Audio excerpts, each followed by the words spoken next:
जय मसी सबैजनालाई आशा गर्छु तपाईँहरू एकदमै सन्चै हुनुहुन्छ होला अनि यस युट्युब च्यानलमा तपाईँहरूलाई धेरै स्वागत छ। अनि आज चाहिँ आजको वचनको भाग जो रहेको छ त्यो चाहिँ पहिला समुएल 17को 45 अध्यायमा रहेको छ, जसको शीर्षक छ गोलियत र दाउदको युद्धको बारेमा।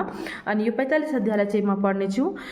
दाउदले जवाब दिए, त मसँग लड्न तलवार र भाला र बिर्छा लिएर आएको छस्, तर म तसँग लड्न तैले विरोध गरेको इजरायलका फौजहरूका परमेश्वर शक्तिमान परम प्रभुको नाउँमा आएको छु। आमेन। जसरी यसमा राजा दाउदले गोलियतलाई भनेका छन् कि त लड्न भाला तरवार धेरै हतियारहरू लिएर आएको छस्, तर म तसँग लड्न तैले नै इन्कार गरेको इजरायलका परमेश्वरको नाउँमा चाहिँ म तसँग लड्न आएको छु भनेर चाहिँ राजा दाउदले अनि भन्छन्। र त्यो समयमा चाहिँ राजा दाउद एकदमै सानो उम्रका हुन्छन्, यति धेरै ठुलो उम्रका हुन्नन्, तर त्यो सानै उम्रमा चाहिँ राजा दाउदलाई समुएलले चाहिँ एउटा परमेश्वरको द्वारा उसलाई चाहिँ राजाको रूपमा अभिषेक गरेको हुन्छन्।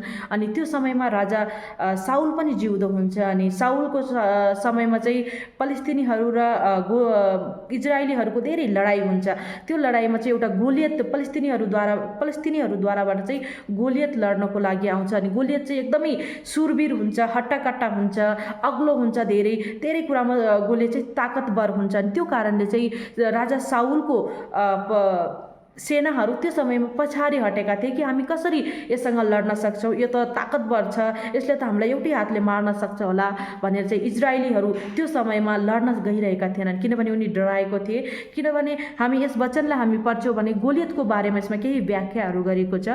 अनि त्यही भएर चाहिँ कोही पनि लड्न गएका थिएनन्, साउल पनि हार मानेका थिए। अनि गोलियतले चाहिँ 40 दिनसम्म इजरायलीहरूलाई नकारेको थियो, इजरायलीहरूलाई उसले चाहिँ धुल चटाएको थियो। किनभने तिमीहरूकोबाट कोही व्यक्तिहरू ल्याऊ जो मसँग लड्न सक्छ, अनि अगर कोही तिम्रो व्यक्तिहरू मसँग लड्न सक्छ, इजरायलीबाट कोही आएर मसँग लड्न सक्छ भने म चाहिँ तिम्रो कमारो हुनेछु भनेर पनि गोलियतले भनेको छ। तर त्यो समयमा कोही पनि व्यक्तिहरू लड्न गएका थिएनन्। साउल यति ठुलो राजा भएर पनि उनी पनि हार मानेर हताश भएर उनी बसेका थिए कि को जान्छ यस गोलियतसँग लड्न।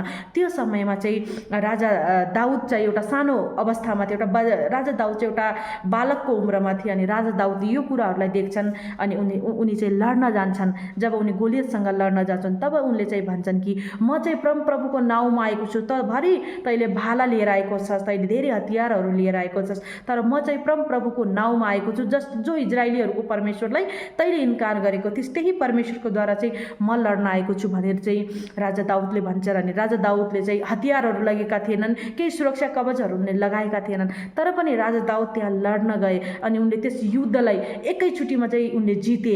जब त्यो जिते अनि राजा दाउदले चाहिँ परमेश्वरको नाउँलाई धेरै उच्च बनाएका छन्, किनभने सुरुवातमा नै राजा दाउदले भन्छन् कि म चाहिँ परम प्रभुको नाउँमा आएको छु लड्न, मसँग केही पनि हतियार छैन। त्यसै गरी चाहिँ अगर हामी इजरायलीहरूको वृत्तान्तलाई हामी हेर्छौँ भने इजरायलीहरूमा चाहिँ धेरै युद्धहरू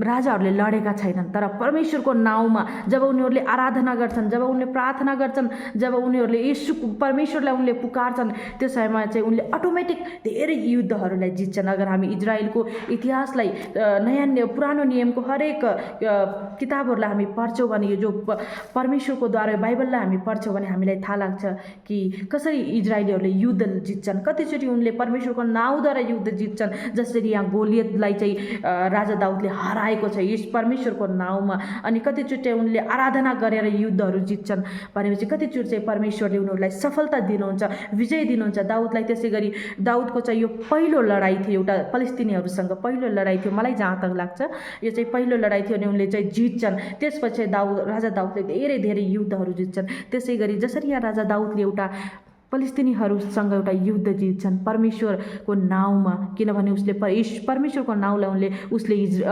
नकारेको थियो, इजरायलको परमेश्वरलाई चाहिँ उसले नकारेको थियो। अनि उसले चाहिँ राजा दाउदले चाहिँ त्यो युद्धलाई जित्छन्। तर हाम्रो जीवनमा कतिचोटि हामीमा धेरै युद्धहरू छन् जो हामी जित्न सक्दैनौँ। हाम्रो आत्मिक युद्धहरू छ, हाम्रो संसारमा हामी छौँ, हामीलाई चाहिँ हाम्रो संसारमा हाम्रो समाजमा हामी व्यक्ति हौँ, हामीमा धेरै मानिसहरूसँग हाम्रो धेरै कुराहरू हुन्छ, हुन्छ अनि मनमुटावहरू हुन्छ। तर सबैभन्दा ठुलो युद्ध चाहिँ हाम्रो भित्रीय युद्ध छ, आत्मिक युद्ध छ, शैतानसँग हाम्रो युद्ध छ। हामी चाहिँ कतिचोटि परमेश्वरसँग हामी जुड्न सक्दैनौँ, किनभने हामी संसारको कुराहरूमा हामी ज्यादै ढल्छौँ। त्यही भएर चाहिँ हामीहरूलाई हरेक दिन परमेश्वरमा रहेर हामीहरू चाहिँ जिउन सकौँ, हरेक दिन चाहिँ हामीहरू परमेश्वरको नाउँमा चाहिँ हामी पनि हरेक युद्ध लड्न सक्छौँ भन्ने चाहिँ हामी परमेश्वरसँग प्रार्थना गरौँ। आमेन।